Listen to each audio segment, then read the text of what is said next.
It was a quiet night at the small roadside diner, the kind of place where tired travelers stopped for coffee and comfort food. Rain tapped gently against the windows, and the neon open sign flickered like a heartbeat in the dark. Inside, a young waitress named Lena wiped the counter for the 5th time, pretending not to hear the laughter coming from the corner booth.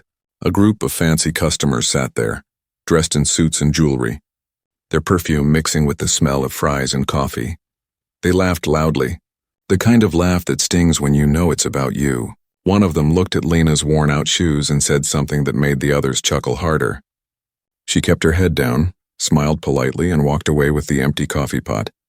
Lena had learned to smile through humiliation. She had worked in this diner for almost 2 years now. Always on the late shift, she knew every regular by name, every creak in the floor, every broken plate.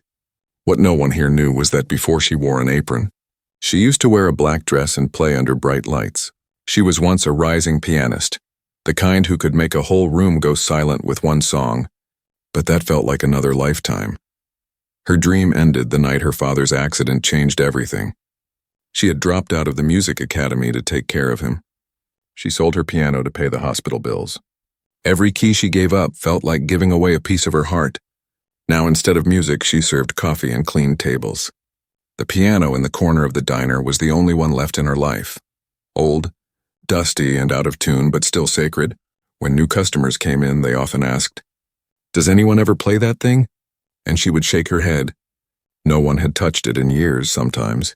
Late at night when everyone was gone, Lena would glance at it and whisper softly. One day, the laughter from the corner grew louder. The fancy group was celebrating someone's birthday. Probably some big deal in town. Lena tried not to listen, but a few words slipped through.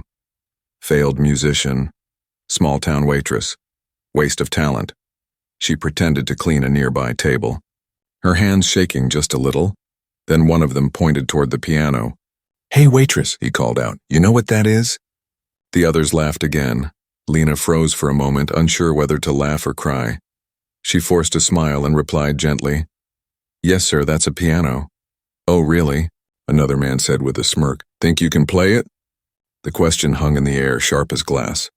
Even the other customers went quiet. Waiting, Lena's manager stepped forward, ready to defend her, but she shook her head. "It's okay," she whispered. She didn't want to fight. She didn't want pity either. Her heart pounded as she turned to face the piano. It sat there under the dim light like an old friend she hadn't spoken to in years. Her reflection shimmered faintly on its surface for a second. She saw her younger self, the confident girl in a black dress, fingers dancing across ivory keys, applause filling the air. She swallowed hard and looked away. "Come on," the man laughed. "Play something for us." The group started clapping mockingly, urging her on. Her fingers itched, but her fear was louder than her courage. What if she'd forgotten everything? What if she made a fool of herself? But deep down, another voice whispered, "They think you're nothing. Show them who you were." She looked around the diner, at the cook, who had stopped flipping burgers, at the old couple by the window who smiled softly in support, at her own reflection in the metal napkin holder. That reflection didn't look broken anymore. It looked determined. With a deep breath, Lena walked slowly toward the piano.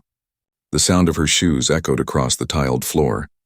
The laughter faded into silence. Even the rain outside seemed to pause. She pulled the small stool closer, brushed the dust from the keys, and rested her fingers on them. They felt cold but familiar, like the handshake of an old friend. For a heartbeat, no one moved. The fancy guests leaned forward, expecting a joke or a disaster. Lena closed her eyes, breathed deeply, and whispered, "For you, Dad." Her first note was shaky, but the second one found its strength. The sound filled the diner like a sudden gust of wind. Soft, raw, and alive, conversation stopped. Forks froze midair, and even the neon hum went quiet. The same hands that had carried trays now moved with grace and fire. Every chord told her story, loss, love, and the courage to begin again. In that small diner, something magical happened. The people who had mocked her now sat still, unable to look away, and for the first time in years, Lena wasn't a waitress anymore. She was a pianist once more, playing not for fame or money, but for her heart. That night, the diner of dreams came alive, and the girl they had laughed at made the whole room listen. 2 years before that night in the diner, Lena's world had been completely different. She wasn't wearing a waitress uniform or carrying coffee cups. She was wearing a long black dress, standing under bright stage lights. Her fingers danced over polished ivory keys, and the audience sat silent, lost in her music. That was the night she was called the prodigy with fire in her soul, and people whispered that she would one day play in New York. But dreams like music can stop without warning.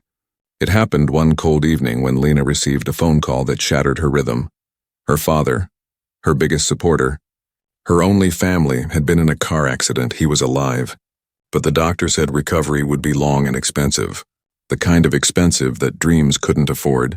The next morning, Lena packed her sheet music, sold her piano, and left the academy without saying goodbye. Her professors called her name as she walked out, but she couldn't look back.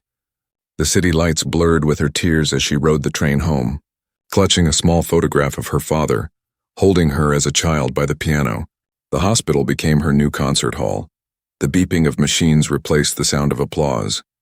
And her hands, once trained to play Chopin, now learned to hold medicine bottles, pay bills, and wipe away tears.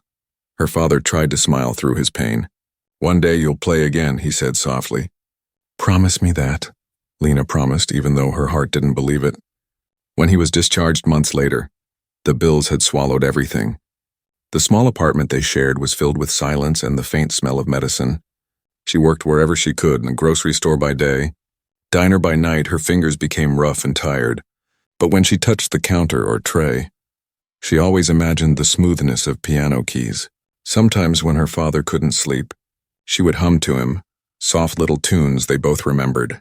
"You still have it," he whispered once, "the music's still inside you." She smiled, but inside she felt empty, because what was music without a piano? What was a pianist without her stage? Years passed like a slow melody, repeating the same painful notes. One morning, she saw a help wanted sign at a small diner on the edge of town. The pay wasn't much, but the job came with something special. An old upright piano sitting in the corner near the window. It was dusty, forgotten, and missing a few keys, but to her it was beautiful. She took the job immediately. The first time she walked into that diner, she stood in front of the piano like a lost child finding home.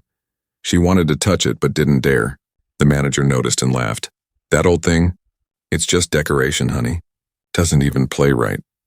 But Lena smiled softly. "It's okay," she said. "Some things don't have to be perfect to be beautiful."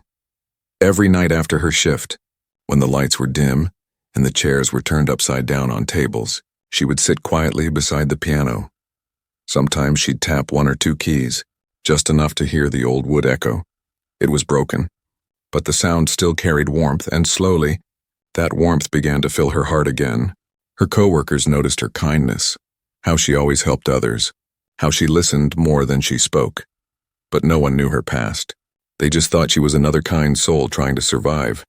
But behind her gentle eyes lived a storm of music waiting to break free. Then one night, after months of saving, she bought herself a small keyboard from a pawn shop. It wasn't fancy, but it was hers. She practiced quietly in her apartment, fingers stiff and rusty. Her father listened from the other room, smiling through tears. "My little pianist," he whispered. "I knew you'd come back." Still, Lena never told anyone at the diner who she was or what she had been. She didn't need recognition. She only needed peace.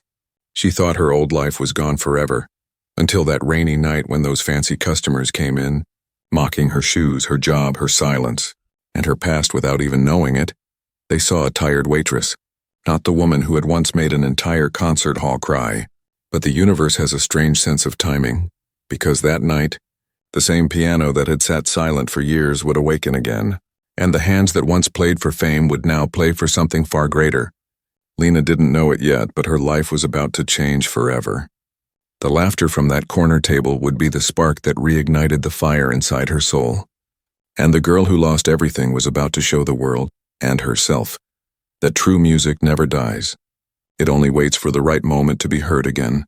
The diner buzzed with laughter that night, plates clinking, coffee pouring, and the low hum of chatter filling the air. It was just another shift for Lena, or at least, it was supposed to be. She had her hair tied up, her apron slightly stained from long hours, and that polite smile she wore like armor. The rain outside tapped against the windows, painting the streets in gold reflections from the neon lights inside. The warmth of the diner was broken by one table, the one in the corner where the mockery began. They were 5 of them, rich, loud, and full of themselves, celebrating a birthday with expensive champagne and louder egos. The kind of people who looked at others not with eyes, but with judgment. They laughed like they owned the place. And in a way maybe they thought they did. One of them, a man with slick hair and a shiny watch, snapped his fingers toward Lena. "Hey, waitress, another round," he said, his tone sharp and careless. She nodded, still smiling, but her hand tightened around the tray. When she brought the drinks, one of the women at the table tilted her head, looking at Lena from head to toe. "You look familiar," she said, tapping her chin. "Didn't I see you somewhere before?" Another voice chimed in. "Maybe she used to clean our office." They all burst into laughter. Lena's cheeks burned, but she said nothing. She simply placed the glasses down and stepped back, the polite smile never leaving her face. Then the man with the watch pointed toward the old piano by the window. "You know," he said, "I heard that thing used to work. Maybe our waitress can play us something, huh?" The others joined in. "Yeah, let's see if she can even find the keys." More laughter echoed, loud enough for the other customers to turn and look. Lena froze for a moment, her heart thudding in her chest. The piano, dusty and silent for years, sat under the dim light, a ghost of her past life, the one she tried so hard to bury. The manager began walking over, shaking his head. "Please don't bother her," he said gently. "She's working." But Lena raised a hand and whispered, "It's okay." Inside, her emotions clashed, anger, sadness, fear, and something deeper, something stronger. She had promised herself she'd never touch a piano in public again. Not after the life she lost. Not after all those nights of humiliation and pain. But as she looked at the smirks on their faces, she felt something shift. It wasn't pride, it wasn't revenge. It was the simple need to stand up, not for fame, but for her own self-worth. "All right," Lena said softly, surprising even herself. "I'll play one song." The laughter stopped. The man blinked. "Wait, seriously?" "Yes," she replied, "but only one." Her voice was calm. But her eyes, they burned with something no one could mock. The diner grew quiet. Even the cook stopped moving behind the counter. The sound of the rain outside grew louder, as if the world itself was holding its breath. Lena walked slowly toward the piano, her heart pounding. Every step felt heavier than the last. She brushed her hands against her apron, then reached out and touched the piano's wooden edge. It was cold, rough, and dusty. For a moment she hesitated. The group at the table leaned back, arms crossed, waiting for her to embarrass herself. The man with the watch smirked. "This should be fun," he muttered. But Lena didn't look at him. Her fingers hovered above the keys and memories flooded back. Her father's smile, the sound of applause, the warmth of a spotlight on her face. She took a deep breath and whispered to herself, "Remember who you are." Her first press on the key produced a soft, broken note. The piano was old, but the sound, it still had soul. She played another, then another. The notes began to form a melody, shaky at first, but soon flowing like a river finding its path. The laughter faded, replaced by quiet, awed silence. Within seconds, her hands moved faster, confident, graceful. The clatter of forks stopped. The hum of conversation vanished. Every person in that diner turned toward her. Some gasped softly. Others simply stared. The melody rose and fell, telling a story of pain, loss, and hope. It wasn't just a song, it was her life, played note by note. The same people who mocked her were now frozen in place. One woman had tears in her eyes, another man whispered, She's incredible." The cook leaned against the counter, jaw dropped. Even the old couple by the window smiled, their eyes shining. When the last note faded into silence, Lena sat there for a long moment, her fingers still resting on the keys. Then she looked up, her eyes meeting the crowd. No one spoke then, applause loud and genuine. Filling every corner of the diner, the same man who mocked her now stood up slowly. "Who are you?" he asked quietly. She smiled faintly. "Just the waitress," she said, and walked back behind the counter. But deep inside, something powerful had changed. She wasn't just anything anymore. She had faced her ghosts, silenced the laughter, and brought her music back to life that night. The old diner wasn't just a place that served coffee and pie. It became the stage where a forgotten pianist reclaimed her name. and even the rain outside seemed to clap for her, pattering against the glass like a standing ovation. The rain was still falling outside, but inside the diner, everything had changed. The same people who had laughed were now silent, still stunned by what they'd just witnessed. Lena had returned to the counter as if nothing had happened, picked up her notepad, and started refilling coffee like any other waitress on any other night. But in the air hung something new, a quiet, pulsing awe, like the echo of a note that refused to fade. The manager, Mr. Harris, stood behind the kitchen door peeking out, his mouth still slightly open. He'd worked in this diner for 15 years and had never seen anything like that, Lena. Shy, soft-spoken Lena, playing like she was born with keys in her hands. He slowly stepped out and said, "That was amazing." Lena smiled gently. "Thank you," she said, then went back to clearing the corner table. The group who had mocked her sat frozen in their seats. Some of them couldn't meet her eyes. The man with the shiny watch tapped the edge of his glass nervously. Where did you learn to do that?" he asked. Lena glanced at him, no anger in her face, just quiet grace. "I used to play," she said simply and turned away. But one girl at the table, the youngest of the group, looked different from the rest. Her eyes were wide, shining, not with shame, but with something else, wonder maybe, or respect. She leaned forward and whispered to her friend. "We almost mocked a genius," across the room. A teenager at another booth hurriedly uploaded a clip of Lena's performance to his social media. He added a caption, "Waitress gets mocked, then destroys the room with this," and hit post.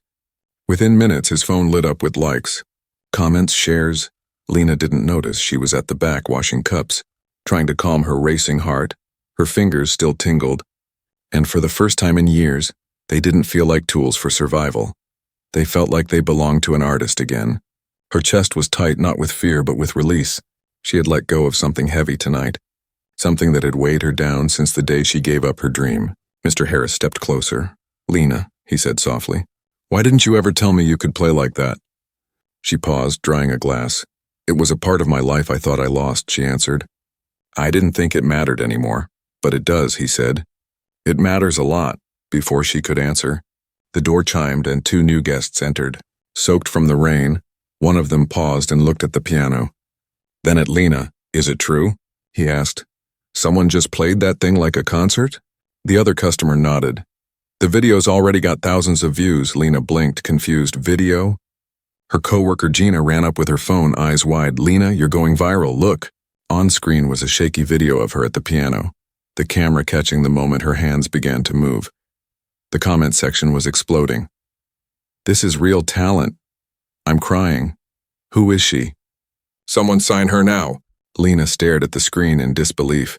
Her hands trembled again, but this time not from fear. The man with the watch stood awkwardly. "Listen, I didn't mean to insult you earlier," he said, rubbing the back of his neck. "That was amazing." She gave a small nod. "Thank you," she replied, not needing more, not asking for anything. Then the door opened again, and a woman in a long coat stepped in, wiping her glasses. "Excuse me," she said. "Is the pianist still here?" Gina pointed to Lena. "That's her." The woman walked over and introduced herself. "I'm Rachel Myers, talent scout for a small music foundation in the city." "My phone's been blowing up about you." Lena's mouth parted in shock. "Me?" "Yes," Rachel smiled, "and I want to talk. If you're open to it." The diner was no longer just a place to eat. It had become the center of something bigger. Lena didn't know what tomorrow would bring, but something had shifted in the universe. Her quiet courage, born from years of pain, had turned a simple night into something unforgettable. And as she glanced once more at the piano, she realized it wasn't just an old instrument collecting dust. It was a bridge, a door back to the life she thought was gone forever. That night, Lena didn't just play music. She rewrote her story, and the world had started to listen. The next morning, the diner didn't open with the usual sleepy hum. It opened to flashing lights, reporters outside, and customers already lined up before sunrise. Lena walked through the back door, still wearing her usual black apron. But something was different. Her heart felt light, like she was floating. Her phone had buzzed all night, but she hadn't checked most of the messages. She was too overwhelmed, too stunned. She didn't understand how one moment could change everything. Mr. Harris greeted her with a wide grin and 2 cups of coffee. You made the front page, he said, sliding a newspaper across the counter. Her fingers hovered before she touched it. There she was, blurry but unmistakable, sitting at the dusty piano, head slightly bowed, hands in motion. The headline read, "Waitress plays broken piano, stuns the world." Lena stared at it in silence. Her throat tightened, not out of pride but disbelief. "I didn't ask for this," she whispered. "More to herself than to anyone else, Mr." Harris smiled. "Sometimes, Lena, life gives you what you stopped asking for." Before she could reply, the bell above the front door jingled. A man walked in, tall, in his late 50s. With eyes full of wonder, he looked around the diner, as if stepping into a story. Then his gaze landed on her and he stepped forward. "You're Lena, right?" he asked gently. "Lena Clark?" She nodded, unsure. "Yes, can I help you?" He reached into his coat pocket and handed her a small card. "I'm Thomas Blake. I work with the Conservatory of New York." Lena blinked. "The Conservatory?" He nodded. "We've been flooded with messages about you since last night. I saw the video myself, and your technique, even on that old piano, is exceptional." She looked down, almost embarrassed. "I haven't played seriously in a long time." "That may be," he said. "But talent like that doesn't go away. It waits. Like fire under ash." Lena wasn't sure what to say, but Mr. Harris chuckled from behind the counter. "She's too humble to admit it, but that fire's been burning quietly for years." Blake smiled. "We'd like to invite you to New York to play in our winter showcase." Lena nearly dropped the card. "Wait, what?" "It's a small event," he explained, "but many scouts attend. It could open doors." The words swirled in her mind like music notes she hadn't heard in years. Was this really happening? One song, one night, and now a second chance? She didn't answer right away. Her thoughts raced, not with fear, but memories. Her father, his voice, his smile. "Promise me you'll play again," he had said. Maybe this was that promise finally coming true. "I'll think about it," she said quietly. Blake nodded. "That's all I ask." He handed her a second card. "When you're ready, call me." After he left, Lena stepped outside to get some air. She expected to feel nervous or scared, but instead, she felt something she hadn't felt in years: hope. Across the street, she spotted something surprising. A small group of people holding signs. One read, "We believe in Lena." Another, "The piano girl gave us goosebumps." A little girl stepped forward with her mother, holding a notebook. "Are you the piano lady?" the girl asked, wide-eyed. Lena knelt down. "I guess I am," she said, smiling softly. The girl opened her notebook. "I want to learn too. Can you teach me?" For a second, Lena forgot about the stage, the conservatory, the scouts. She looked at the child and saw herself, young, curious, full of dreams. She nodded. "One day, I will." Inside the diner, the piano still sat in the corner, old and imperfect, but now people didn't walk past it. They took photos, touched the keys gently like it was sacred. And Lena, the girl who had once lost everything, had become something more than a waitress or even a pianist. She had become a spark, a reminder that no dream is truly lost, just waiting for the right moment. That morning, the diner didn't just serve breakfast, it served inspiration, and every note Lena had played the night before still floated in the air, waiting to lead her somewhere new. The city lights of New York flickered like stars on the ground as Lena stepped off the train, clutching her small bag and trying to steady her breath. The cold wind whipped through the station, but her heart beat with a strange mix of fear and fire. She had said yes, she had actually said yes. It had been 3 weeks since the night she played at the diner.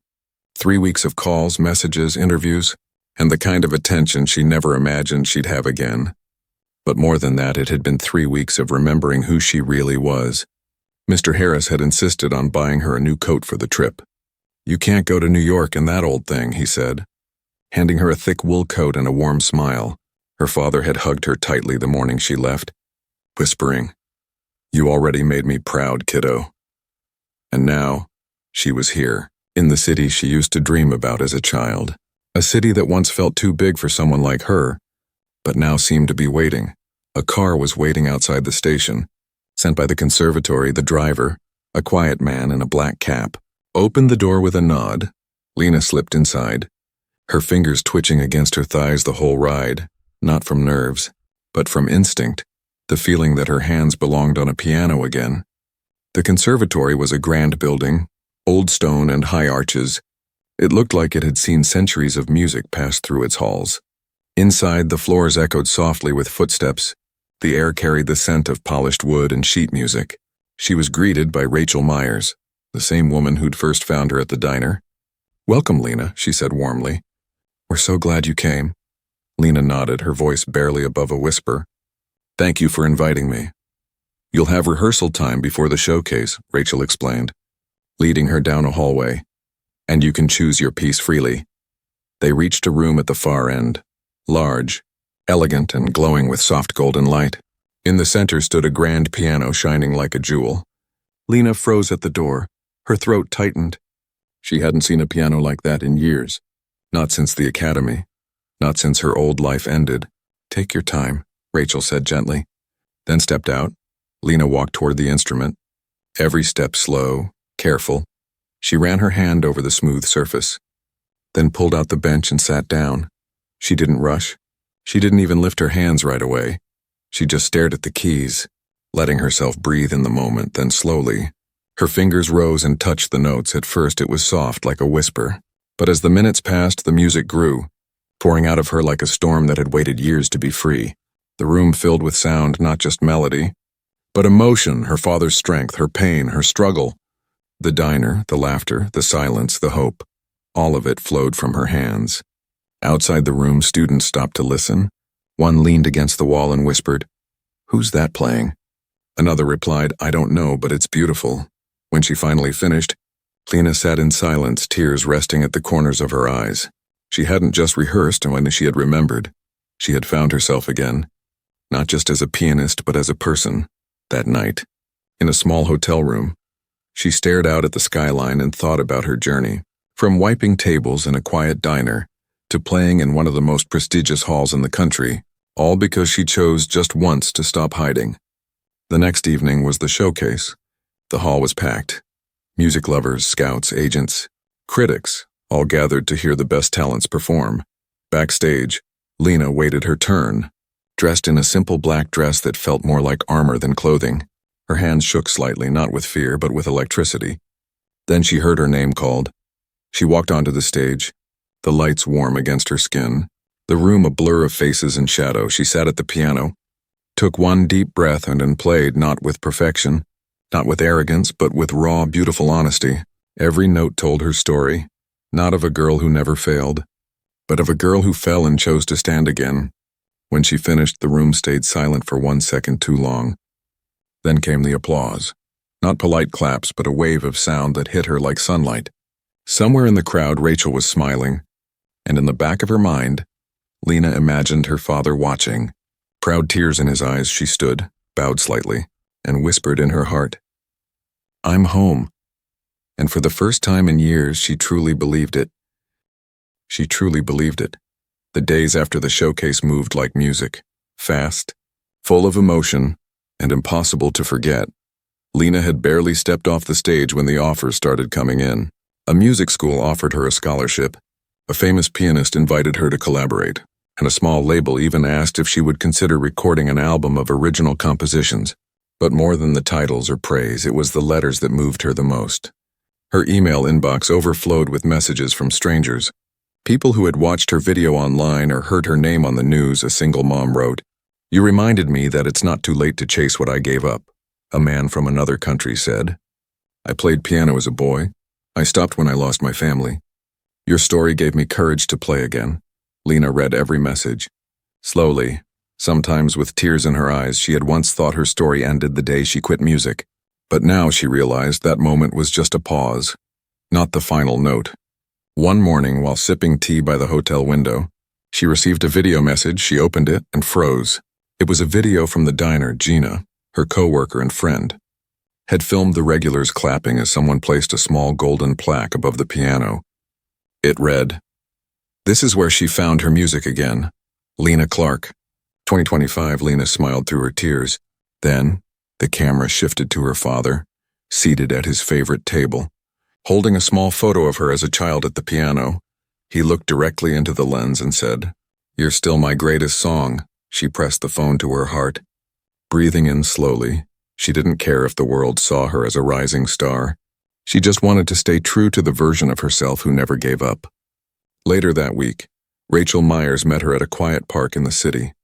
They sat on a bench, wrapped in scarves, watching a group of kids play tag between the trees.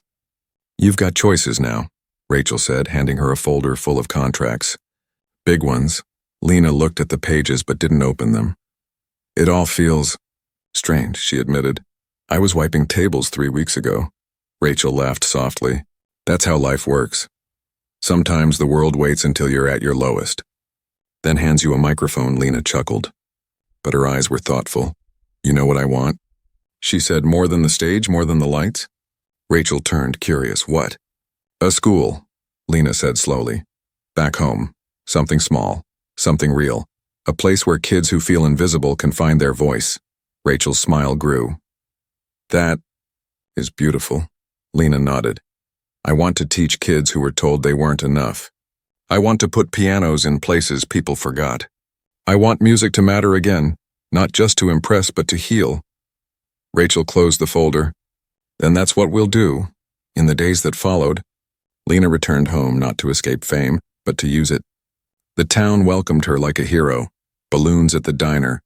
A banner stretched across Main Street that read, "Welcome home, Lena." And of course, the piano, unpolished and tuned, finally alive again. The little girl who once asked for lessons was the first to greet her. "Did you bring your music?" she whispered. Lena knelt beside her, smiled, and said, "I brought something better." "I brought yours." She opened a small bag and pulled out a brand new beginner keyboard. "Let's learn together," she said. Word spread fast. Within a week, Lena had secured a small space above the diner for her music program. People donated instruments, time, and even paint to make it welcoming. They called it the second verse. Every child who walked in saw a photo of Lena above the piano, next to a quote, "You are not forgotten. You are not too late." She didn't stop performing either. She played at small events, spoke at schools, and even returned to the city when invitations came. But her heart stayed rooted in the place where she rediscovered herself. One evening, as the sun dipped below the trees, she sat at the original diner piano, now clean and glowing. Her father sat nearby with a book. The same table as always. She played a soft melody, something new, something gentle. Her student sat cross-legged on the floor, eyes wide, hands folded when she finished. One little boy whispered, "That sounded like a bedtime story." Lena smiled. "It is," she said. "It's the story of someone who was laughed at, until she stopped being afraid to be heard." Outside, the town lights glowed like stars, and inside, the girl who had once been mocked for being just a waitress had become a light for everyone else still waiting for their moment. The leaves outside had started turning gold, and the small town was preparing for its autumn music festival. For the first time in years, the old community center stage was getting cleaned. Lights were being strung above trees, and a hand-painted banner now hung at the front. The second verse presents, "A Night of New Beginnings." Lena stood backstage, watching her students through the side curtain. They were all dressed in mismatched clothes, some in shiny shoes, some in school sneakers, but each of them had that same look in their eyes, wide and glowing, the look of someone about to do something brave. Her hands were steady now, not just from experience, but from peace. She had played in concert halls and stood on famous stages in the months since her diner performance went viral. She had been interviewed on talk shows, even invited to perform at a gala for rising artists. But tonight, none of that mattered. Tonight, her students were the stars. The community center was packed. Locals filled every folding chair. Families standing in the back holding phones and wiping tears before the first song had even started. Mr. Harris stood proudly in the front row, arms crossed, wearing a shirt that read Team Lena. Gina sat beside him, beaming with pride and holding a bouquet of daisies, and in the corner, Lena's father sat in his wheelchair, clapping softly, his eyes never leaving the stage. One by one, the students performed a duet on the keyboard, a shy solo by a girl who had once refused to speak in class, a boy who couldn't read sheet music but played from memory. The crowd cheered after every song like they were watching a Broadway show. Then came the final performance. The lights dimmed slightly, and Lena stepped onto the stage, dressed simply, the way she always liked, no sparkles, no spotlight tricks, just her and the piano. The room went silent, not because they expected perfection, but because they knew what this moment meant. She sat down, took a slow breath, and placed her hands on the keys. But instead of playing a grand classical piece, she began with a soft lullaby, one she had written in her tiny apartment above the diner, a melody born from loneliness stitched with hope. Her fingers moved like they were telling a secret, each note falling like leaves in the wind, gentle and full of story. As she played, something incredible happened one by one. Her students quietly walked back on stage, each of them holding a single note, a simple chord, a harmony. They joined her not as backup, but as partners in the music. The audience held their breath, watching this beautiful wave of sound build between teacher and student. The shyest girl leaned into her note with confidence. The boy who had struggled found perfect rhythm. Together they weren't just playing, though they were speaking. When the final note ended, the silence felt like a sacred pause. Then the room exploded with applause, cheering, clapping, even laughter through tears. Lena stood, took a bow, and stepped back to let her students receive the spotlight. They held hands and bowed together, their faces bright with joy and pride. Later that night, as the chairs were folded and families headed home, Lena stood outside under the string lights sipping cider. Her father rolled over beside her and looked up at the sky. "You did it," he said softly. She smiled. "We did it. I always knew you had more than music in you," he added. "Turns out you had a whole choir." They laughed, and for a while, said nothing more. Just listened to the crickets and the distant laughter of children still playing tag in the parking lot. As the last of the festival lights dimmed, Lena looked around at everything they had built. A classroom, a stage, a safe space. But more than that, she had built belief.